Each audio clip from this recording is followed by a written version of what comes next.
આમાં હે એમાં કોઈ બીજી જાતિ નથી, બધી ટોટલી આદિવાસી છે. કઈ રીતે આદિવાસીઓ દબાઈ જાય, કેવી રીતે પાયમાલ થઈ જાય?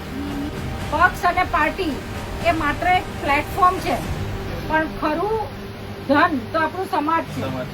એટલે પક્ષ અને પાર્ટી ના એજન્ડા ઉપર કામ કરવા કરતા જો વ્યક્તિ ચૂંટાઈને અને સમાજનો વોટ લઈને અને સમાજને સારી દિશા આપવા માટેનો જો પ્રયત્ન થઈ જાય તો મારો સમાજ ખરેખર ખૂબ આગળ વધી જાય. સરદાર સરોવર નિગમ જ્યારે અહીંયા આવશે ત્યારે આદિવાસી સમાજના દરેક ઘરમાંથી એક વ્યક્તિને ગવર્મેન્ટની નોકરી આપવામાં આવશે. તો શું તમને બધી નોકરી મળેલી છે?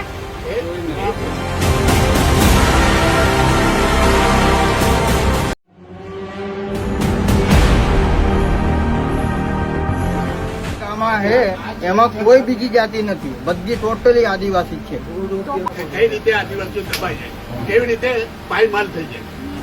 પક્ષ અને પાર્ટી એ માત્ર એક પ્લેટફોર્મ છે, પણ ખરું ધન તો આપણું સમાજ છે.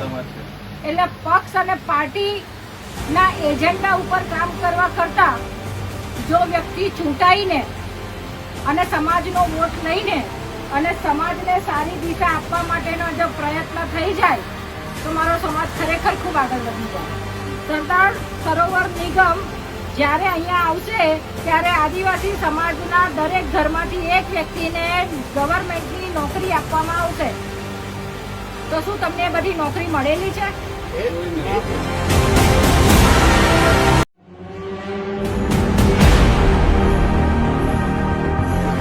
આમાં હે એમાં કોઈ બીજી જાતિ નથી, બધી ટોટલી આદિવાસી છે. કઈ રીતે આદિવાસીઓ દબાઈ જાય, કેવી રીતે પાયમાલ થઈ જાય?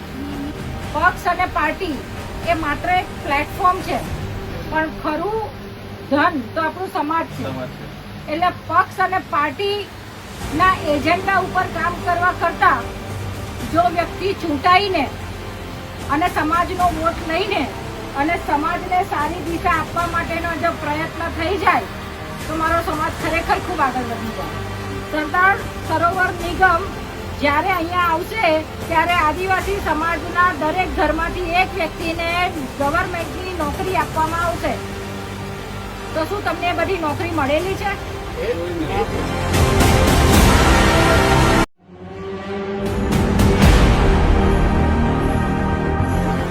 આમાં હે એમાં કોઈ બીજી જાતિ નથી, બધી ટોટલી આદિવાસી છે.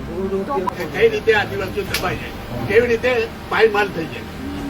પક્ષ અને પાર્ટી એ માત્ર એક પ્લેટફોર્મ છે, પણ ખરું ધન તો આપણું સમાજ છે.